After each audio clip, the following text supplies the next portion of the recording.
ഊർജ്ജ വൈദ്യുതി കേന്ദ്രങ്ങൾക്ക് നേരെയുള്ള ഏതൊരാക്രമണത്തിനും തിരിച്ചടി ഉടൻ ഉണ്ടാകുമെന്ന് ഇറാന്റെ മുന്നറിയിപ്പ്. ബുഷഹർ കാലാവസ്ഥാ വകുപ്പ് മേധാവി ആക്രമണത്തിൽ കൊല്ലപ്പെട്ടതായി ഇറാൻ സ്ഥിരീകരിച്ചു. MC നാസർ കൂടുതൽ വിവരങ്ങൾ നൽകാനായി ചേരുന്നു. നാസർ, അലി ലാരിജാനിക്ക് പിന്നാലെ കൂടുതൽ പ്രമുഖർ ഉന്നതർ കൊല്ലപ്പെടുകയാണോ ഇറാനിൽ?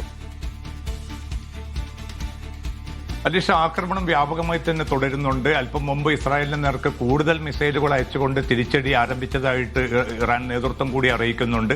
കാരണം ഇത്തവണ തെല്ലവീവിലും ഹൈഫയിലും മാത്രമല്ല അസ്കലോൺ, അസ്ദോദ് ഉൾപ്പെടെയുള്ള ഇസ്രായേലി നഗരങ്ങളിലേക്ക് കൂടി വലിയ തോതിലുള്ള മിസൈൽ വർഷമാണ് തുടർന്നുകൊണ്ടിരിക്കുന്നത്.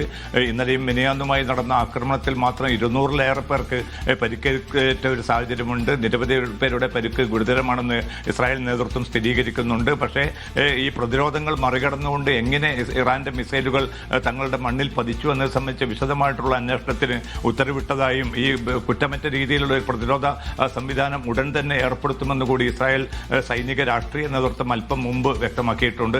അതോടൊപ്പം തന്നെ പ്രതിസന്ധി കൂടുതൽ തീക്ഷ്ണമാക്കുമാറാണ് സ്ഥിതിഗതികൾ മുന്നോട്ട് പോകുന്നത്. ഇന്ന് രാത്രിയോടുകൂടി ട്രംപ് നൽകിയിരിക്കുന്ന 48 മണിക്കൂർ സമയപരിധി അവസാനിക്കും. തുടർന്നുള്ള ഏതൊരു നീക്കവും ഈ മേഖലയെ വളരെ പ്രതികൂലമായി തന്നെ ബാധിക്കുമെന്ന ഒരു ആശങ്ക രൂപപ്പെട്ടിട്ടുണ്ട്. പ്രത്യേകിച്ചും ഈ വൈദ്യുത കേന്ദ്രങ്ങൾക്ക് നേരെയുള്ള ആക്രമണം വരികയാണെങ്കിൽ, അല്ലെങ്കിൽ ഊർജ്ജ കേന്ദ്രങ്ങളിലേക്ക് ആക്രമണം വരികയാണെങ്കിൽ ഉടൻ തന്നെ മറുപടി ഉണ്ടാകുമെന്ന ഒരു മുന്നറിയിപ്പാണ് ഇറാൻ നൽകുന്നത്. അതോടൊപ്പം തന്നെ ഹോർമുസ് കടലിടുക്ക് ഇപ്പോൾ ശത്രു രാജ്യങ്ങളുടെ കപ്പലുകൾക്കല്ലാതെ മറ്റെല്ലാ കപ്പലുകൾക്കും നിർബാധം സഞ്ചരിക്കാവുന്ന ഒരു സാഹചര്യമുണ്ട്.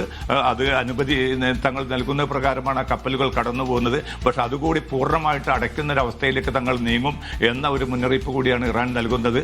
അത്തരമൊരു സാഹചര്യത്തിൽ അടുത്ത ഇസ്രായേലിന്റെയും അമേരിക്കയുടെയും നീക്കം വളരെ നിർണായകമായിരിക്കും. എന്തായാലും പ്രതിസന്ധി തീർക്കാൻ കുറെ കൂടി ശക്തമായുള്ള നീക്കങ്ങൾ ഉണ്ടാകുമെന്ന് ചൈനയും റഷ്യയും അല്പം മുമ്പ് ഉറപ്പ് നൽകിയിട്ടുണ്ട്. ആ രണ്ട് രാജ്യങ്ങളും വളരെ ശക്തമായിട്ടുള്ള പ്രതികരണമാണ് നടത്തിയിരിക്കുന്നത്. കാരണം ഈ ആക്രമണത്തിൽ നിന്ന് അമേരിക്കയും ഇസ്രായേലും ഉടൻ പിന്തിരിയണം. ഈ ഹോർമുസ് കടലിടുക്ക് എന്നത് ഒരു ഒറ്റപ്പെട്ട ഒരു സംഭവമല്ല.